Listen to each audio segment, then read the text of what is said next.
thing I discovered with these singing vlogs, it's very difficult to tell a story or to tell about what's going on with me. So I wonder if I should tell you what's going on with me. In fact, I'm not watching my own videos anymore. I just make them and I post them and I don't even review them anymore. Maybe some of the musical ones I like to listen to, but very rarely do I put them on. And my viewership is down to zero. It's like there's about 100 people daily that watch my videos, mostly the How to Read the Tarot videos, which is ridiculous. But somehow, here putting my mind in front of this camera, this mirror, because actually I'm looking at myself on the camera. The screen shows me recording at the time of the bottom part.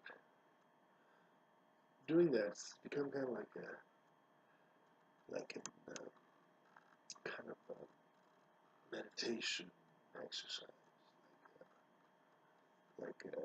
you know, reality check. Because when I'm thinking, there's a lot of good ideas that come through, but ideas with no structure or form. They're just dreams and hallucinations. And the thing, the trip thing on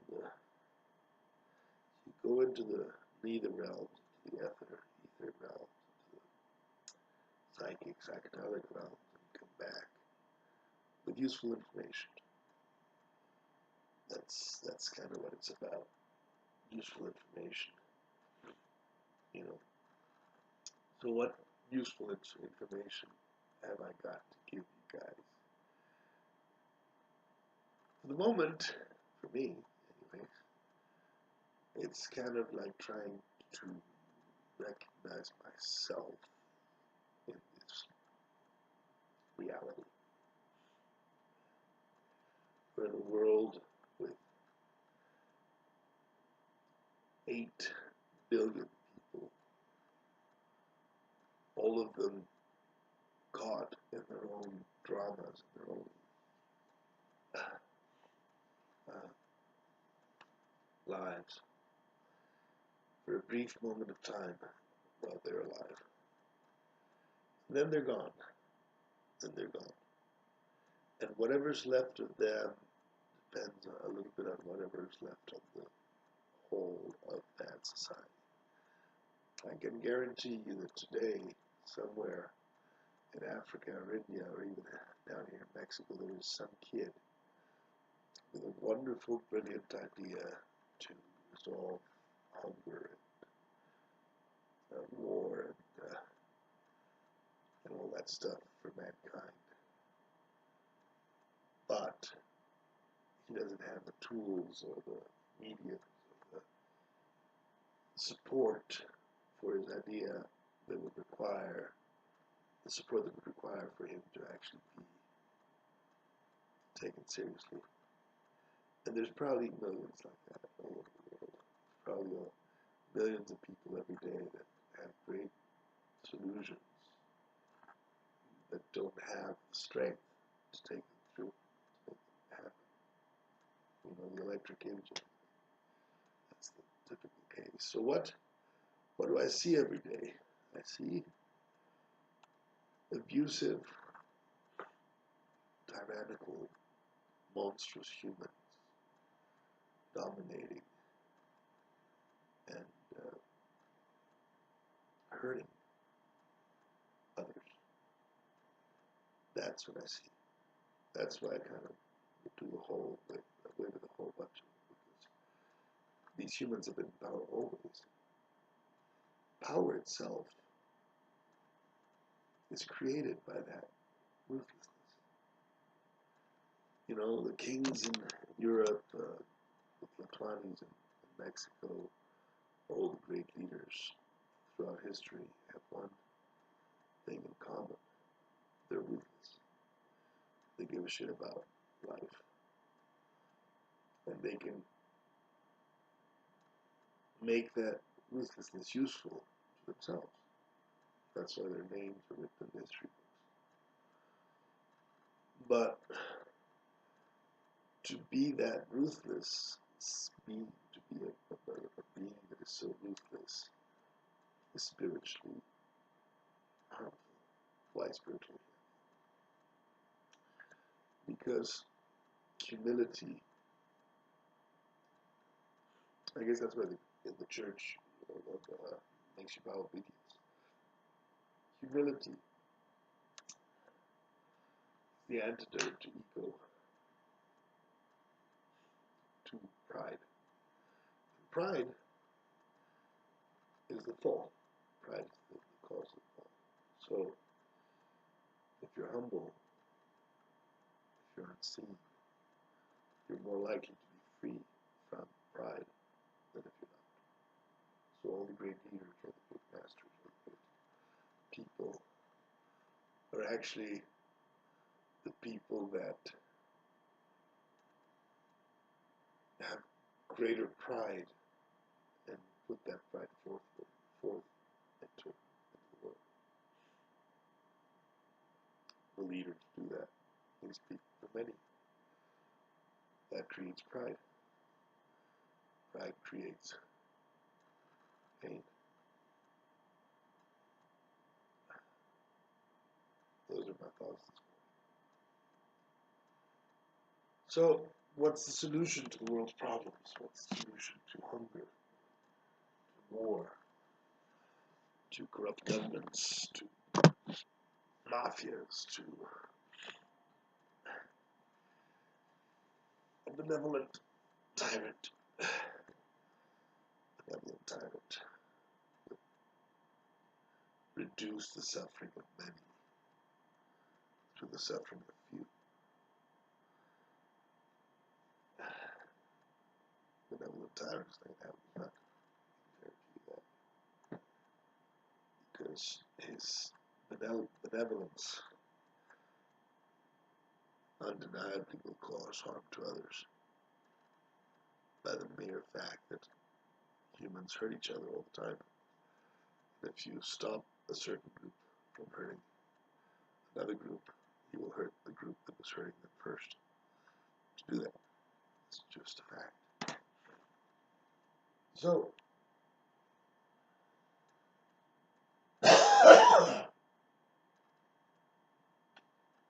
what should we do? What should we fight for? What use is there fighting for social justice, for the rights of people? First of all, let me give you my opinion on democracies.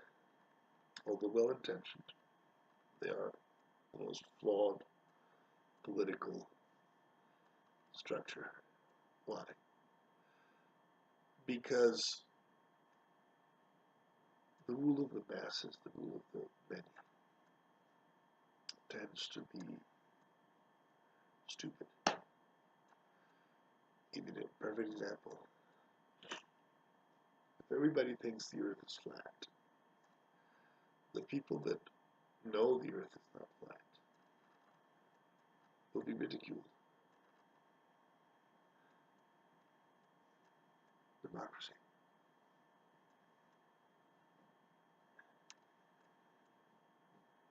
So what happens? It happens that a real democracy, for instance, would have been practiced by the Southern Confederate States against the North, because the North didn't have popular support for their activities. Lincoln understood that principle, and he had to become a tyrant to evolve the Southern states beyond slavery. Was it a good idea for Lincoln to do that? Well, yeah, but he had to destroy the Constitution. I could make this stick down here somewhere. Weird. Lincoln knew that he had to do away with democracy to win the war. He brought back conscription. He brought back.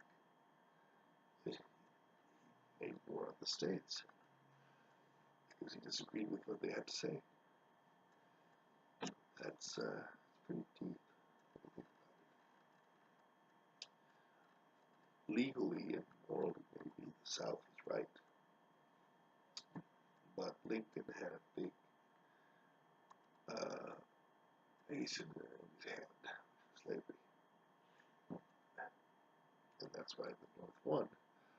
But when the North won, it created a federal government, a federation that didn't really respect states' rights. Didn't have to. That's what the war was fought for. So the states' rights, people, Southern, all that, they just they're lying. They don't have state rights. In fact, they don't have rights. Federal government dominates the economy and the army. With those two elements, they can do whatever the fuck they want. Now, here's the tricky part.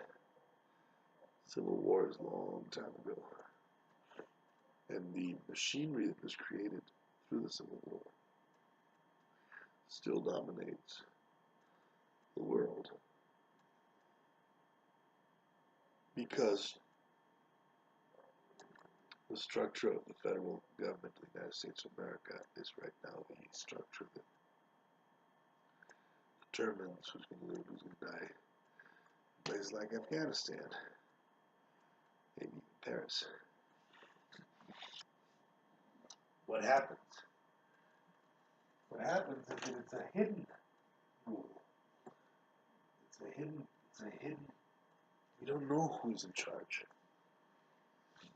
They say Obama's in charge, but Obama's not in charge. He's just a puppet of a federation that actually rules itself.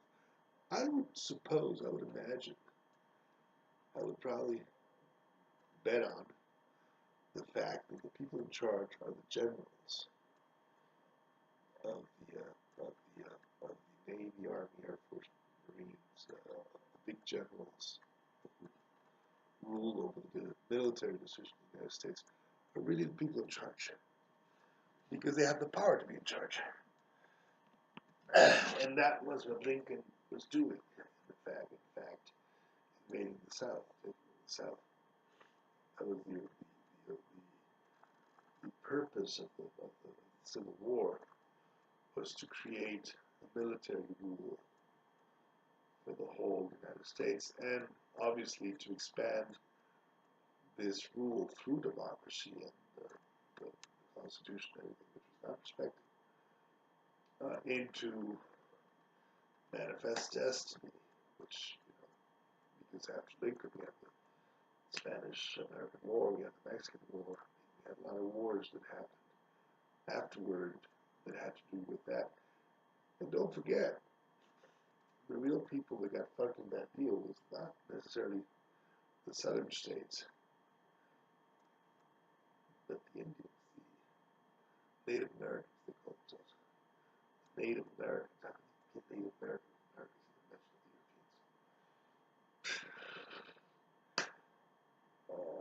Europeans? The natives, is a better way to say it. The people who were owners of the large swaths of land all over the United States,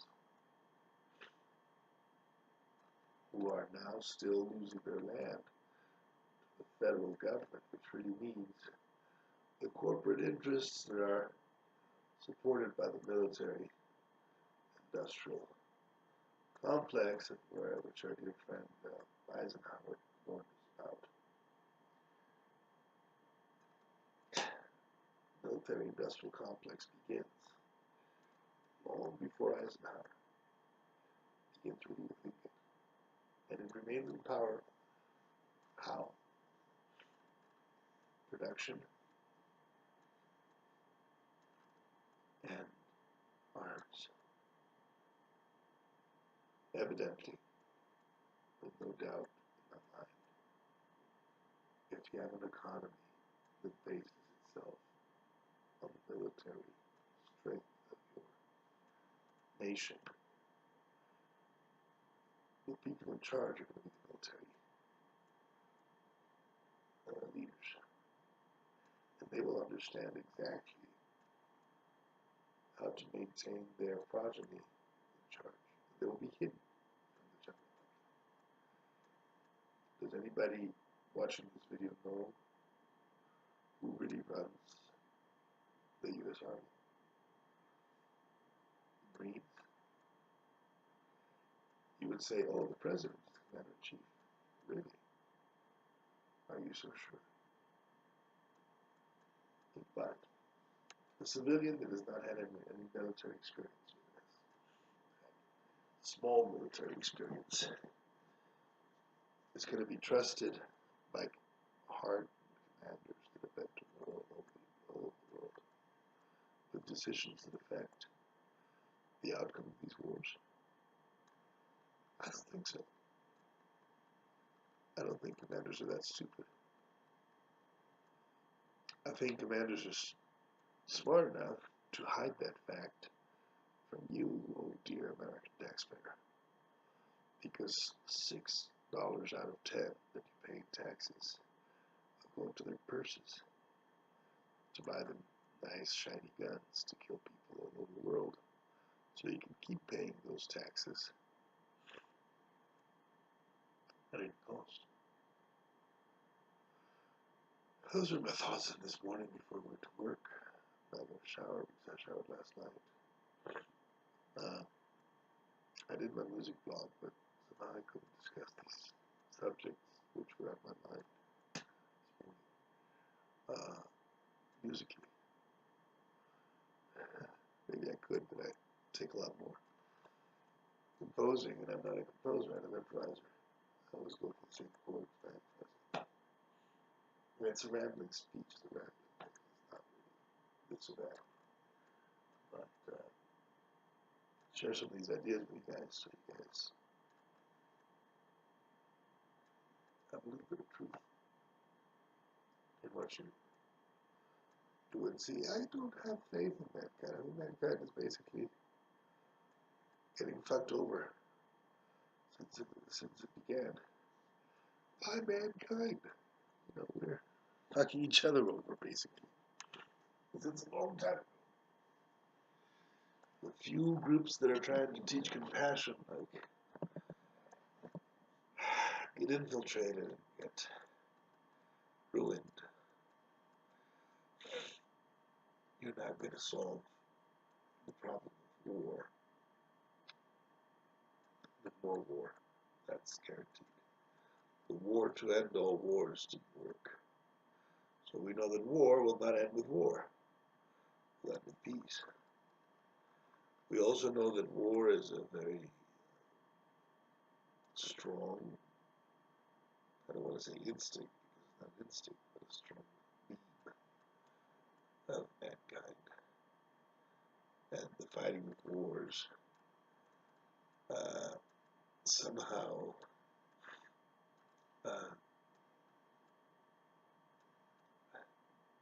keeps us going,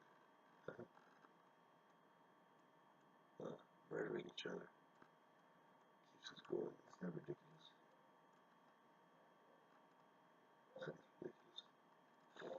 Just remember these three things, guys, girls. War, poverty, and war, poverty, and famine, hunger, are caused by human mind. Our mind, our mental processes, our thinking, permits us to create war, poverty, The tools are there right now for every child on the planet to eat well. The reason children don't eat well in some places is that food gets thrown away in other places, so that somebody can have money. Money is an understanding of wealth. It's an agreement of what is worth something. A dollar bill is worth what you say it is, collectively. You can't eat dollars, but you can plant trees everywhere with fruit trees. If apples, oranges, bananas, papaya, may were free, and the children could go and pick them freely from the streets, and every street had fruit trees, I don't think there would be a lot of hungry children. But instead of that, we go to the supermarket and we buy bananas, apples, from some person that grew them all over the huge swaths of earth where he had to kill coyotes, raccoons, armadillos to put his fruit trees. And in the cities and in the towns and in the places where we could plant those things, for all of us, we don't. In fact, we've gone so far as to make certain plants illegal. Illegal to plant something that you can actually benefit from, something you can smoke, something you can eat. Why? Oh yes, because we've been fucking each other over since Adam and Eve. And we haven't learned how not to do that. So, what's the solution to fucking each other over? You get the biggest, nastiest fucker of all to become world king, world leader. And that guy fucks all the smaller fuckers down the pyramid until tabula rasa, you start. There's one fucker instead of many. And that one fucker has to make sure there's sufficient fruit trees for all the children, because otherwise he gets fucked. It's my theory, but it's not very practical because it would imply that you have to fuck a whole lot of people over. And that has karmic consequences, any which way you look at it. God bless, folks. We are in, I believe, we are in the border of a massive change, possibly extinction of our way of life, because our way of life's not working. It's not logical, it's not sensible. Producing plastic bottles to drink a little bit of sugar water and throwing them all over the place is just not sensible. It's just not common sense. And like that, there's so many examples that I could give you.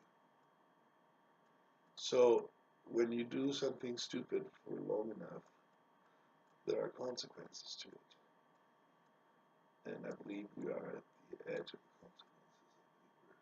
I believe we're coming close to that moment where the shit's gonna hit the fan. I, for one, applaud it, because I think it's preferable to have the shit hit the fan and everybody in your face than to be slowly ingesting all that shit and poisoning our souls, spirits. We have no control over those huge events individually. Collectively, maybe, but individually, no chance. And oddly enough, collectively, mankind is not sufficiently educated or intelligent or transcendent to get over it. I guarantee you a lot of you folks are going to think, "Ah, you fucking hippie. Go get a hair, shave a haircut." Yeah. Well, problem is, those people are the majority, and I'm the minority. And therefore, we're all fucked. With those pleasant thoughts in mind, see you later.